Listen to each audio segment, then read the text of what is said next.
माझा देवच माझा नवरा आहे। मी त्यांच्यामध्येच भगवंताला पाहते।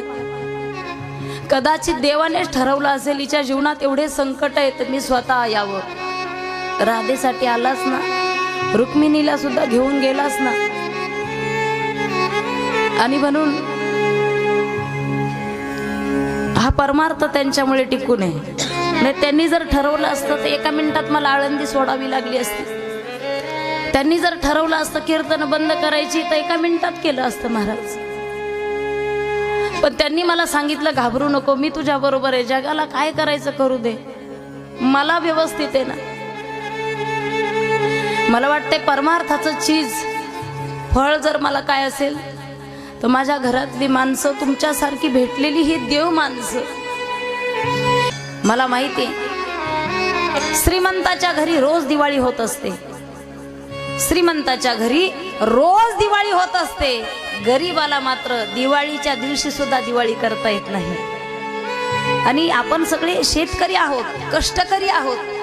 वेळात वेळ काढून आपला एक एक वेळ, एक एक मिनिट, एक एक पैसा एकत्र करून हा सप्ताह तुम्ही करता।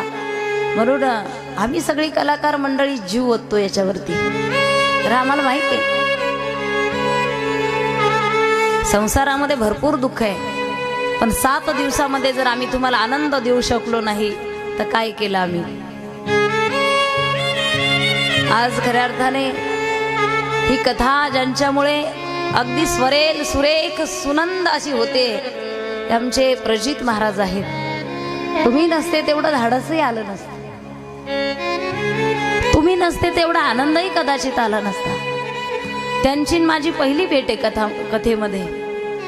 पण महाराज मी अभिमानाने सांगेल, मी अनुभवाने सांगेल, हे ऋणानुबंध भगवंताने जोडलेले असतात बरं का। आपण काय एकमेकाला जोडणार।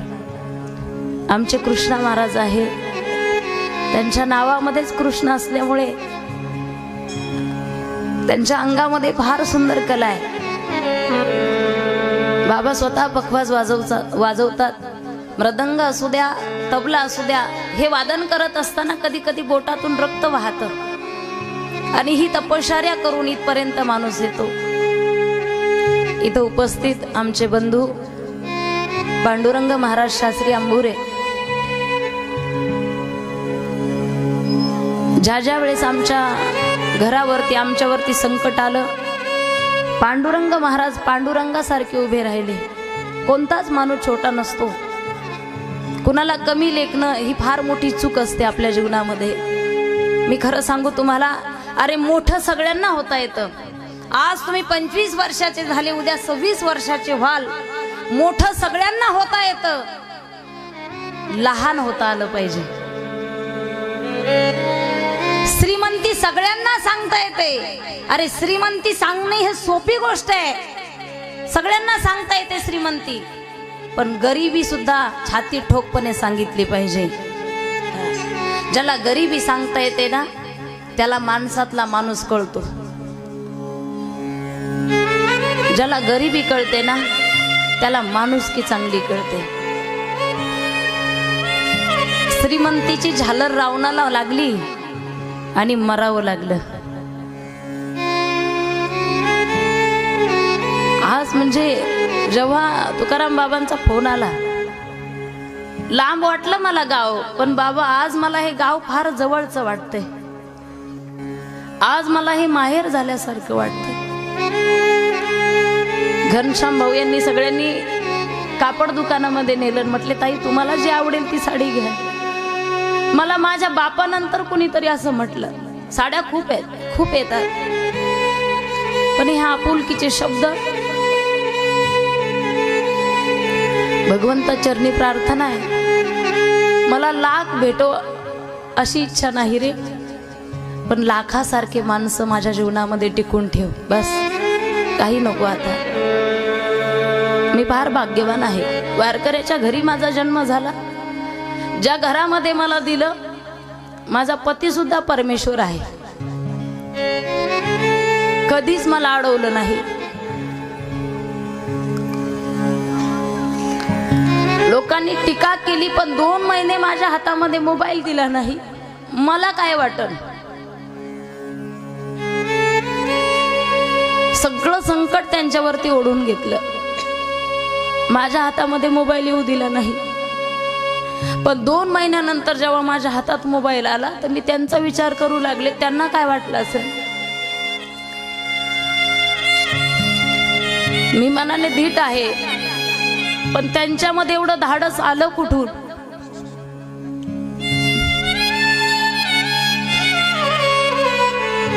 आणि म्हणून या ठिकाणी 4 YouTube चॅनल आहे.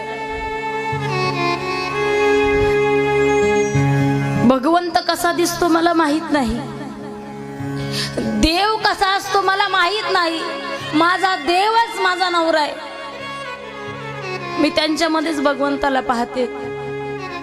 कदाचित देवानेच ठरवलं असेल हिच्या जीवनात एवढे संकट आहे तर मी स्वतः यावं. राधेसाठी आलाच ना, रुक्मिणीला सुद्धा घेऊन गेलाच ना. आणि म्हणून हा परमार्थ त्यांच्यामुळे टिकून आहे. नाही त्यांनी जर ठरवलं असतं तर 1 मिनिटात मला आळंदी सोडावी लागली असती. त्यांनी जर ठरवलं असतं कीर्तन बंद करायची तर 1 मिनिटात केलं असतं महाराज. पण त्यांनी मला सांगितलं घाबरू नको, मी तुझ्या बरोबर आहे. जगाला काय करायचं करू दे, मला व्यवस्थित आहे ना. मला वाटते परमार्थाचं चीज फळ जर मला काय असेल तर माझ्या घरातली माणसं तुमच्यासारखी भेटलेली ही देव माणसं. मी कशी आहे मला स्पष्टीकरण देण्याची गरज नाही. मी सामान्य लोकांना काय स्पष्टीकरण देणार? ज्यांच्या हृदयामध्ये ज्यांच्या मनामध्ये घृणता भरलेली आहे त्यांना मला स्पष्टीकरण द्यायचं नाही. स्पष्टीकरण मी त्याला देईन तेव्हा चुकलं असेल तर शिक्षा दे, आणि जर मी चुकीची नसेल तर देवा त्यांना सुद्धा माफ करू नकोस ज्यांनी माझ्या परमार्थामध्ये अडथळा आणला.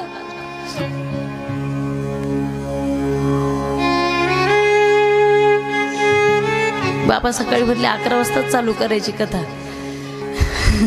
2 वाजताच मोकळं व्हायचं. ते 2 सुद्धा लय मोठे दिसायला लागले मला सकाळी. आमचे काल एक कलाकार गेले, ते जाताना म्हणजे ते 4-5 दिवसच राहिले, पण जाताना एवढा पहाडासारखा माणूस गाडीमध्ये बसला तरी रडत होता. हे 4 दिवसामध्ये तुमचा असलेला स्नेह, तुमचं असलेलं प्रेम, हे प्रेम आमच्या जीवनामध्ये मिळत राहो देवा.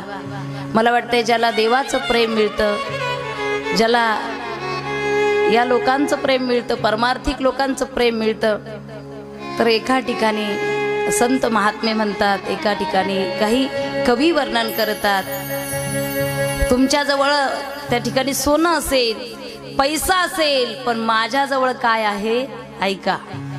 पायोजी मैने, पायोजी मैने राम रतना धन पायो. पायोजी मैने राम